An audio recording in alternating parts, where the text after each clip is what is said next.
paid for 100. Hindi yung Atomy points. 3 months. Talusin lang naman. Ilang sahod mo? 950? Sakto lang siya na ubos na yung Atomy mo, ubos na rin yung ano mo. Wala nga akong Atomy, sabi ko sa kanya. Tapos, pina-check ko na yung cellphone ko. Ayaw niya pa rin. Okay na. Hayaan mo na, ikaw magkaroon ng points. Hayaan mo na. Wala akong pakialam sa points. Ano ba yung points? Ano ba yun? Hindi, ate, wala na ako. Hindi pa po na tayo. Hindi ako pwede kasi naka-reserve yun. Naka-reserve pang kuha ng ano. Kailan times? Dali na, tag $5 lang naman tayo eh. Kasi gamol mo siya ginagamit, nag-increase yung limit mo. Ay talaga?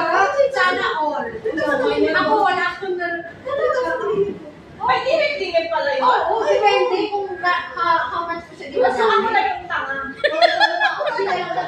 Matagal na be. Dapat may, kasi text na siya. Hindi dapat sa Singapore lang. Dito sa malimit ko talaga. O dali na, mag-8:30 na. O ganda sa kuha na. Nung nag-umpisa ka to, Maganda siya. doon ako natutunan. O dali na, deal na, done deal na.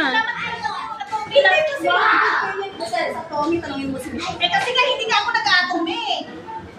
Ang Tommy ka, angamit, ano Ano, done deal na? Ayoko nga kasi kapag mag-atome ako may utang ako. Done deal? Kuha ka na, ano, sa GD Sport, hindi ako makautang na matulog. Bakit? Ewan ko. Didecline.